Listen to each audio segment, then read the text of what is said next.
bevor ich jetzt mit der Botschaft beginnen will, möchte ich noch ein kurzes Gebet sprechen.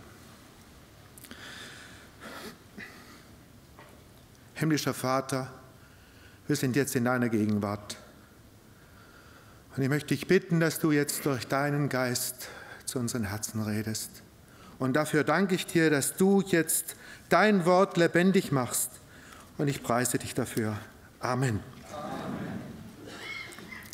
Das Thema heute Morgen ist: Folge du mir nach. Und wenn wir mal nachschlagen, wo das steht, dann müssen wir bei Johannes aufschlagen, in Kapitel 21. Und da lesen wir in Vers 21 und 22 eine interessante Begebenheit. Da lesen wir von einem Jünger, der Petrus hieß und der einen ganz tollen Auftrag bekommen hat. Ja, weide meine Schafe 3-mal. Und Jesus sagte ihm, folge mir nach, wunderbar, aber was macht er? Er schaut auf seinen Nachbarn, auf seinen Jünger und auf Johannes. Und dann fragt er den Herrn, ja und was der? Und dann lesen wir in Vers 21, als Petrus diesen sah, sprach er zu Jesus, Herr, was soll dieser aber? Und dann kommt die Antwort vom Herrn. In Vers 22, Jesus sprach zu ihm, wenn ich will, dass er bleibe, bis ich komme, was geht es dich an? Folge du mir nach. Und hier haben wir diese Verbindung, der Bräutigam kommt. Jesu bei seiner letzten Begegnung mit seinen Jüngern hat ihnen schon vorgezeigt, ja, ich komme wieder. Was geht es dich an, wenn du jetzt auf deinen Bruder schaust? Guck auf deinen Weg. Schau, folge du mir nach. Und das soll heute Morgen unser Thema sein. Und ich möchte jedes Wort jetzt als Punkt nehmen. Zuerst einmal, folge du mir nach. Folge. Wir müssen folgen. Und da haben wir ein ganz tolles Beispiel in der Bibel, und zwar in Johannes Kapitel 10. Und da heißt es ja von dem guten Hirten, eine ganz schöne Begebenheit. Da heißt es in Johannes 10, Vers 4, von dem Hirten, und wenn er seine Schafe alle herausgelassen hat, geht er vor ihnen her, und die Schafe folgen ihm nach, denn sie kennen seine Stimme. Und gleich im nächsten Vers sehen wir das andere, ja, ein Fremder aber, ein Fremdling, aber dem folgen sie nicht nach, sondern fliehen vor ihm, denn sie kennen des Fremden Stimme nicht. Also die Voraussetzung, ja, folgen, heißt, ja, hören meine Stimme. Ich kenne sie und sie folgen mir. Die Schafe hören die Stimme des Hirten. Und so müssen wir auch die Stimme unseres lebendigen Herrn und Heilands kennen und hören. Wir sollen die Bibel lesen und darin hören wir das Wort. Und da könnte ich dann eine ganze Stunde weiterreden von all den Begebenheiten, die ich persönlich erfahren durfte, wie der Herr durch sein Wort in mein Leben hineingeredet hat und viele Veränderungen gebracht hat. Und ich glaube, jeder Einzelne von euch kann da auch sich mit anschließen. Hören, wir müssen hören und dann kommt automatisch dieses Folgen. Und wenn wir seine Stimme hören, dann folgen wir auch. Oder vielleicht haben wir es schon verschüttet, ja. Wir hören zwar, aber hören nicht recht hin. Wir machen mal so wie die Kinder, ja. Ja, macht mal was und dann, ja, ich habe es schon vergessen und machen was ganz anderes. Hören seine Stimme in unserem Alltag, das ist eine sehr wichtige Sache. Und es sind so kleine Winke, die der Herr uns im Leben gibt. Ja, wir sind ja unterwegs mit unserem Maranatha Latinomobil in Argentinien. Und da gehen wir so ins Innere. Und dann kommt mal so eine Straßensperre, ja, wo die Polizei einen anhält. Ja, und dann wollen sie alles wissen. Und einmal haben sie dann gebeten, ja, können wir so einen jungen Mann mitnehmen? Ja, wir nehmen ja nicht generell Anhalter mit, aber wenn die Polizei einen bittet, naja, dann wollen wir den Gefallen tun. Und dieser Mann war ein besonderer, ja, das war auch ein Plan des Herrn. Und er stieg zu und wir redeten mit ihm. Ich bin am Fahren gewesen, Stefan hat mit ihm geredet und hat ihm das Evangelium gebracht. Und dieser Mann war suchend. Er hat schon jahrelang suchend, ja, Gott kennenlernen wollen und ist in verschiedenen Religionen durchgekommen, in Sekten ist er gefallen und hat nachgeforscht, wie kann ich Gott finden? Und jeder hat eine andere Erklärung gehabt, was er machen soll. Und dann haben wir ihm das Evangelium gesagt und haben gesagt, du musst nur einfach deine Sünden bekennen und den Herrn als deinen persönlichen Heiland annehmen. Und das im Gebet und dann bist du ein Kind Gottes. Der konnte es nicht fassen. So einfach.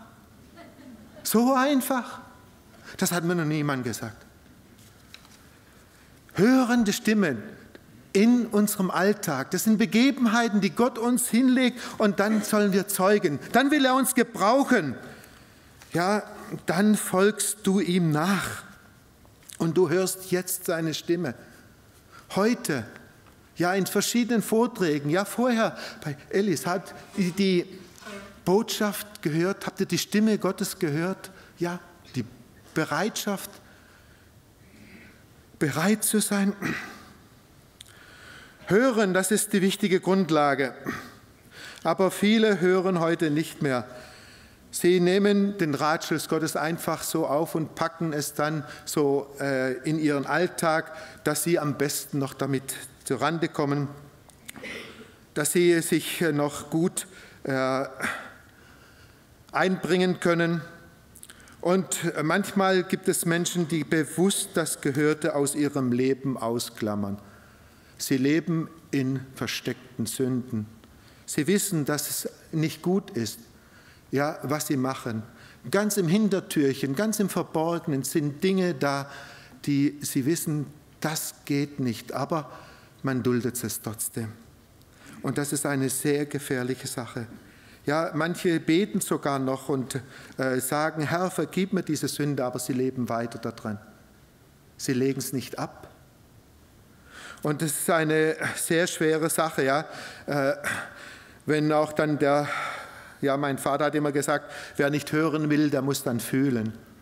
Und wenn dann Gott zu diesen Maßstäben oder zu diesen Dingen greifen muss, ja, dass man menschlich mal fühlen muss. Aber ich mag da ein paar Bibelstellen, ja, ich will nicht aufführen, was ich da so alles jetzt aufgestellt habe, von Ungehorsam, ja, nicht die Stimme des Herrn hören, einfach darüber hinweggehen, einfach ja nicht mehr hinhören, ja. Aber da sollen wir das Wort jetzt hören und Hiob 9, Vers 4, da sagt es, ja, Hiob 9, Vers 4, wer hat ihn, den Gott, dem Lebendigen, der die Weisheit hat, ja, wer hat ihm je getrotzt und es durchgesetzt? Ja, wer hat ihm in seinem Ratschluss, wenn er zu uns redet, ja, je getrotzt und ist durchgekommen? Und dann das Wort, was mich immer wieder neu anspricht, Römer 6, Vers 23, denn der Tod ist der Sünde Sold. Wir legen das gerade aus eben für die Ungläubigen, ja, für die, die noch nicht die Entscheidung getroffen haben. Ja, der Tod ist der Sünde Sold. Aber ich möchte jetzt noch einen Schritt weitergehen für uns Kinder Gottes. Ja, der Tod des Segens in deinem Leben ist die versteckte Sünde, die du noch duldest. Und da muss man aufräumen. Das muss man bekennen. Das muss gereinigt werden.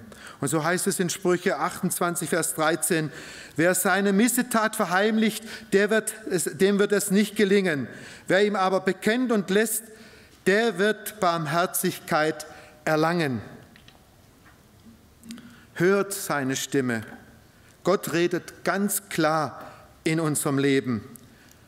Und hab Acht, dass du nicht sie einfach überhörst, also überfährst oder nicht annimmst. Das nächste zu diesem Thema Folgen, ja. Ich kenne sie, sagt das Wort. Ja, sie hören meine Stimme und ich kenne sie, sagt der Hirte oder sagt auch Jesus Christus jetzt auch zu uns. Ich kenne meine Kinder, ich kenne, der zu mir gehört. Und da ist dann die Frage, haben Sie diese Verbindung mit Jesus? Kennt er Sie ganz persönlich? Haben Sie ja, dieses Zeugnis seines Geistes in Ihrem Herzen, dass Sie sein Kind sind? Wenn nicht, dann wird es Zeit, dass Sie heute eine Entscheidung treffen. Ja, ich möchte sein Kind sein. Denn Johannes 3,36 sagt, wer an den Sohn Gottes glaubt, ja, an den Sohn, der hat ewiges Leben. Wer den Sohn nicht glaubt, der wird das Leben nicht sehen, sondern der Zorn Gottes bleibt über ihn. Jesus erklärt dem Schriftgelehrten Nikodemus, du musst von Neuem geboren werden, aus Wasser und Geist. So kannst du, wenn du das nicht tust, dann kannst du nicht in das Reich Gottes kommen. Und in Apostelgeschichte 16 lesen wir, dass Paulus zu dem Gefängniswärter zu Philippi sagt, ja, der ganz verzweifelt ihn anruft oder anfleht und sagt, ja, wie soll ich selig werden? Da sagt der Geist Gottes durch Paulus, glaube an den Herrn Jesus Christus, so wirst du und dein Haus selig. Haben Sie schon auch diese Sündenvergebung? Haben Sie das auch schon erlebt? Ja, Jesus in Ihrem Leben? So wie wir schon gehört haben, ja, wer dieses gemacht hat, Johannes 1,12, der hat es erfahren. Wie viele ihn aber aufnahmen, denen gab er Macht oder die Kraft, Gottes Kinder zu sein oder das Vorrecht, Gottes Kinder zu sein. Und sie folgen mir. Wer ihn liebt, so sagt die Schrift in 1. Johannes 3, Vers 9, der sündigt nicht, der streckt sich nicht nach Sünde aus, der folgt ihm. Folgen ist nicht auf andere schauen, folgen ist hören auf sein Wort und tun, was er einem sagt. Da können wir dieses Beispiel, was wir gerade am Anfang gehört haben, ja, von Johannes 21, diesem Jünger, der so eine tolle Berufung hatte, ja, weide meine Schafen. Und was macht er? Er schaut auf seinen Nächsten. Aber der Herr rief ihm zurecht und sagte, ja, lieber Petrus, was geht es dich an, was ich mit dem Nächsten mache? Was geht es dich an? Folge du mir nach. Und jetzt möchte ich mal die Betonung im zweiten Punkt auf du legen. Folge du mir nach. Du bist gemeint. Und das haben dann die Jünger immer wieder ganz persönlich in ihrem Leben erfahren dürfen. Als der Herr Jesus sie selber ganz persönlich berufen hat, in Matthäus 4, Vers 18, da heißt es, als Jesus aber am Galiläischen Meer wandelte, sah er zwei Brüder, Simon genannt Petrus und dessen Bruder Andreas. Die warfen das Netz ins Meer, denn sie waren Fischer, sie waren am Arbeiten. Und dann kam Jesus vorbei und hat sie gesehen und er spricht sie an. In Vers 19 heißt es, und er spricht zu ihnen, folge mir nach, ich will euch zu Menschenfischern machen. Und dann, Klammer, ja, dann haben sie angefangen zu diskutieren, ja, was springt jetzt raus, wie lange wird das wohl gehen und werde ich alles verlassen und ja, was wird meine Frau sagen, was wird ja meine Verwandtschaft sagen. Nein, da heißt es dann in Vers 20, und sie verließen alsbald die Netze, die ganze Arbeit, ließen alles liegen und folgten ihm nach. Ist das auch so deine Gesinnung, wenn du die Stimme des Herrn in deinem Leben hörst? Der Ruf ist ganz persönlich und er ist so persönlich, dass jeder die Entscheidung treffen soll oder muss, wie gebe ich eine Antwort. Hier sehen wir bei diesen zwei Jüngern und bei den anderen Jüngern, sie folgten ihm sofort nach. Aber da haben wir andere Beispiele. Wenn wir an Jona denken, was hat er gemacht, als er die Stimme des Herrn hörte und gesagt hat, ja, mach was für Gott, geh nach Ninive und predige ihnen, ja, dass sie untergehen und ihre Sünde, wegen ihrer Sünde. Ja, nee, der nahm das nächste Schiff und ging weit, weit weg. Ist das manchmal auch so unsere Gesinnung? Ja, wenn wir Gottes Auftrag hören, ach nein, das ist jetzt nicht für mich, nein, das passt mir jetzt nicht in den Rahmen, nein, das geht nicht. Ja, wir kennen die Geschichte von Jona, wie Gott dann mit ihm zum Ziel kam. Folge du mir nach, du bist gemeint oder ganz persönlich sie in ihrem Leben bekennen, einsetzen. Jeder hat da die Stimme des Herrn in seinem Leben gehört. Und man hat so viele Möglichkeiten heute, ja, sich einzusetzen im Reich Gottes. Man muss jetzt nicht nach Südamerika gehen, um sich jetzt von Jesus gebrauchen zu lassen. Man kann es auch hier in Zürich machen oder da, wo der Herr dich hingestellt, in Italien oder in Deutschland. Jeder hat da seine Aufgabe. Als ich zur Bibelschule ging, ja, da waren andere Gedanken in meinem Herzen. Ich wollte eigentlich nicht zur Mission. Ich ging eigentlich zur Bibelschule. Warum? Weil ich meinen Arbeitskollegen, die ständig mich mit Fragen vom Bibel her belästigten, eine Antwort geben wollte. Ich wollte mein Wissen ein bisschen stärken, damit ich den rechtweis mal die Meinung sagen kann, was die Bibel sagt. Und so bin ich zur Bibelschule gegangen. Aber ja, Gott hat mich anders gelenkt. Mich traf da ein Wort Gottes, als es zu Ende ging, ja, Lukas 9, Vers 62, und dann heißt es dort, dass ich untauglich bin, wenn ich zurückblicke in das alte Leben. Du bist gemeint heute, ja, sieh einen klaren Ruf, so wie es Petrus auch erhalten hat. Wie lautet Ihre Antwort? Folgen Sie Jesus nach? Das nächste ist in diesem Thema, folge du mir nach, folge du mir nach, heißt es jetzt, ja. Wir wollen mal das Wort mir unterstreichen. Wem folgen wir nach? Wer ist da gemeint? Es ist der lebendige Gott. Es ist Jesus, der den Sieg vollbracht hat, der uns ein neues Leben geschenkt hat, der, wie schon gerade gehört haben, der zu uns zur Seite steht. Ja?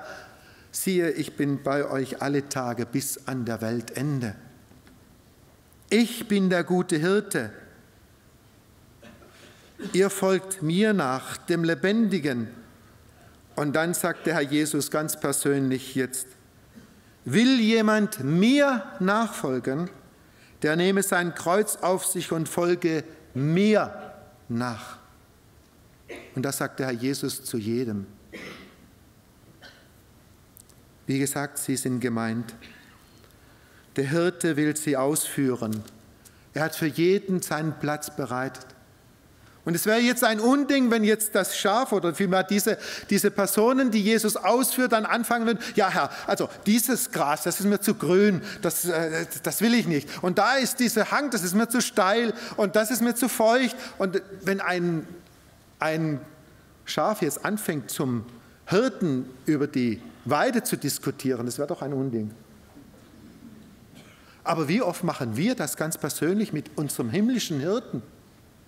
Ja, Herr, also diesen Platz, da komme ich nicht zur Geltung. Da muss ein bisschen was anderes da noch dabei sein. Oder nein, das ist zu kompliziert. Da komme ich nicht mit meinen persönlichen Gaben zu Rande. Oder ein anderer, ja. Und so viele Dinge gibt es da. Wir müssen dahin und das tun, was er uns sagt. Denn er ist der Herr. Folge mir nach. Er ist der König. Und er ist der, der gesagt hat in Johannes 8, Vers 12, ich bin das Licht der Welt. Wer mir nachfolgt, heißt es da, der wird nicht wandeln in der Finsternis, sondern wird das Licht des Lebens haben. Und wenn wir ihm nachfolgen, dann haben wir Licht zu verbreiten.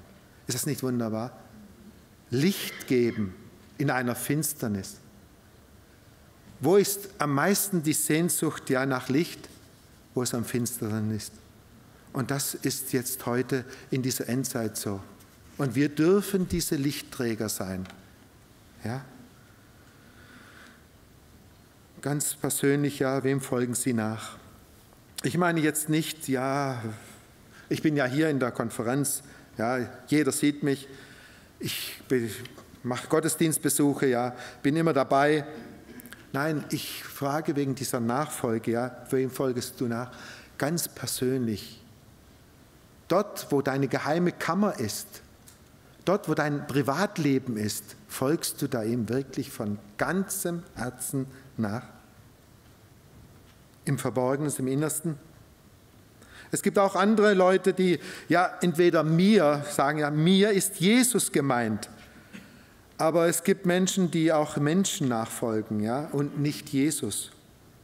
Zum Beispiel, ja, wenn dieser, wir nennen es in Argentinien Fulano, dann predigt oder die Botschaft weiterkommt, ja, dann gehe ich nicht. Ja, der hat immer so mit so vielen Bibelstellen, da verstehen immer die Hälfte und es geht ja nicht. Und naja, der guckt auch so ernst und es geht nicht. Also da bleibe ich lieber zu Hause.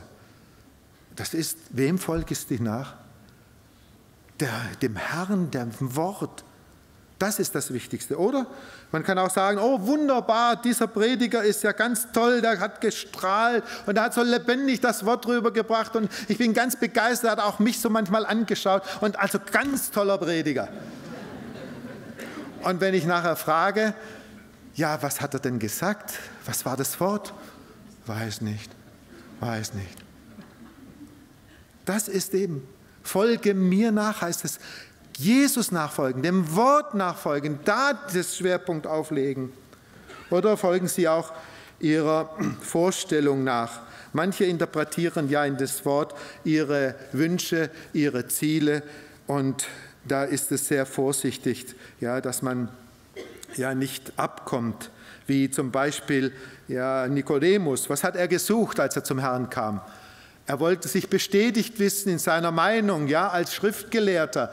Ja, hat wohl geglaubt, ja, wie er gesagt hat in Johannes 3, Vers 2, ja, wir wissen, dass du ein Rabbi bist, ein Lehrer von Gott gekommen, denn niemand kann diese Zeichen tun, die du tust, es sei denn Gott mit ihm. Und er wollte dann noch mehr wissen und mehr von dieser, ja, sich aneignen. Er hat ihn als guten Lehrer gesehen. Aber der Herr hat ihm dann mehr gezeigt. Er musste ihm den Blick öffnen, den Heiland sehen, wer er eigentlich ist. Und dann hat eben Jesus ihm gezeigt, ja, ich bin der Heiland, ich bin der Herr, ich bin das Lamm Gottes, das gekommen ist, die Sünden wegzutragen. Und dann sagte er, du musst von Neuem geboren werden, aus Wasser und Geist. Und das hat dann der Nikodemus dann kapiert, ja? Sind Sie auch schon von Neuem geboren? Haben Sie schon die Erfahrung gemacht, dass Jesus Christus Ihr Leben neu gemacht hat, ein neues Leben geschenkt hat? Wenn nicht, dann bitte. Es ist dringend höchste Zeit. Mach es heute in Ordnung. Mach es heute fest mit Jesus. Und zum Schluss liegt die Betonung jetzt auf, folge du mir nach. Das heißt, die Wegbeschreibung zum Ziel. Jetzt wird es ernst in deinem Leben. Jetzt geht es um Ziele, die Gott in dein Leben hineingelegt hat. Es geht um Regeln, die dein Herz verändern. Ja, wie wir gehört haben, die Heiligung anzuziehen. Heilig zu leben, so wie Gott heilig ist. Und so wie Epheser 2, Vers 10 sagt, denn wir sind sein Werk geschaffen in Christus Jesu zu guten Werken, welche Gott zuvor bereitet hat, dass wir darin wandeln sollen. Das ist Nachfolge. Wir sollen wandeln in den Dingen, die der Herr für uns bereitet hat. Und der Herr hat für jeden seinen Weg. Es kamen ja 3 verschiedene Menschen zu Jesus, die sagten, ich will dir nachfolgen. 3 Menschen. Und Jesus gab ihnen Antwort und ich möchte sie nur ganz kurz aufreißen, damit wir ganz persönlich für unser Leben, für ihr Leben dann eine Antwort finden. Der erste war ein Schriftgelehrter, der zu Jesus kam und sagte in Matthäus 8, Vers 19, und ein Schriftgelehrter trat herzu und sprach zu ihm, Meister, ich will dir nachfolgen, wo du auch hingehst. Wunderbar. Aber was sagt der Herr Jesus zu ihm in Vers 20? Und Jesus sprach zu ihm, die Füchse haben Gruben und die Vögel des Himmels haben Nester, aber des Menschen Sohn hat nicht, wo er sein Haupt hinlege. Jesus ging es hier um die Nachfolge, ohne Ansprüche, denn Gott versorgt dort, ohne persönliche Ansprüche. Und das ist etwas Wunderbares, wenn man alles mal dahinter lässt, ja, und einfach sich nur ausrichtet, ja Herr, du hast mich gerufen, du wirst mich auch versorgen, du wirst alles geben, was ich brauche. Und das durften wir vor 37 Jahren erleben, als wir hinausgingen. Und in diesen 37 Jahren, die der Herr uns jetzt auf dem Missionsfeld ja, bewahrt oder geführt und ja, geleitet hat, wir hatten nie Mangel gehabt. Er hat versorgt. Und da danken wir, das ist eine Geschichte woanders. Ja. Aber der Herr ist wunderbar. Wenn man sich in seine Hand legt, er versorgt. Der zweite Mensch, der zu Jesus kam, und das war einer seiner Jünger, ja, und die wollten ihm nachfolgen, der wollte jetzt noch ernster machen. Er ging ja schon zu manchen Versammlungen Jesus nach, aber dann heißt es in Matthäus 8, 21, ein anderer Jünger sprach zu ihm, Herr, erlaube mir, zuvor hinzugehen und meinen Vater zu begraben. Die Antwort Jesu, Jesus aber sprach zu ihm, folge mir nach und lass die Toten ihre Toten begraben. Ja, ich möchte nicht viel darauf eingehen, aber ich möchte nur sagen, komm, wenn auch Jesus, kommen wir auch dann manchmal zu Jesus und sagen, ja Herr, ich will dir nachfolgen. Und dann, ja, aber weißt du, ich muss doch noch das erledigen.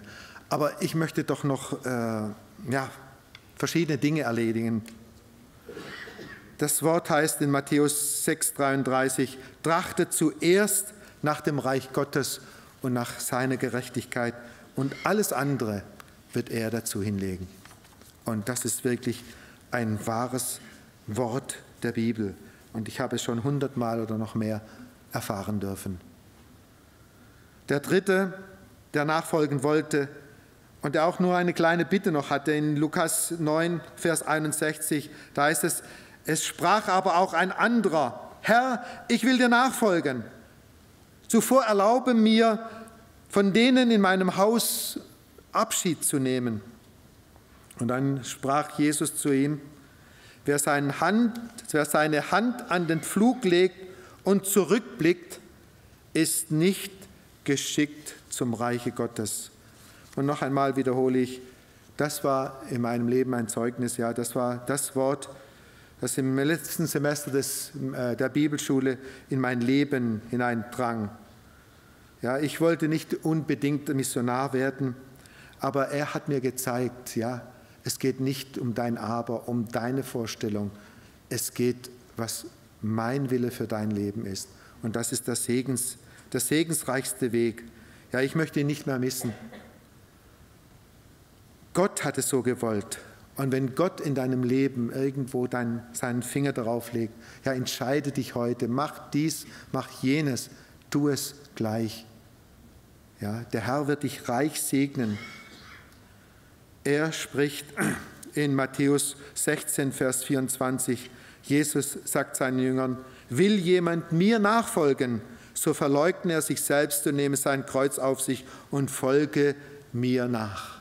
Den Weg Jesu gehen, das ist das Ganze, was wir unserem Herzen auflegen sollen. Ich möchte mit einem Wort aus 1. Petrus 2,21 schließen.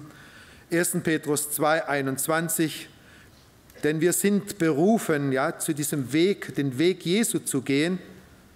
In 1. Petrus 2,21, denn dazu seid ihr berufen, weil auch Christus für euch gelitten und euch ein Vorbild hinterlassen hat, dass ihr seinen Fußstapfen nachfolgt. Seinen Fußstapfen nachfolgt.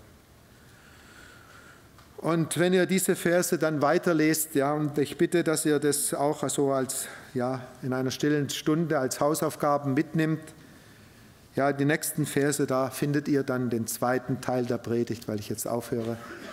Und folgt dann diesen Versen, ja, was es heißt, in den Fußstapfen Jesu nachzufolgen. Der Herr segne Sie.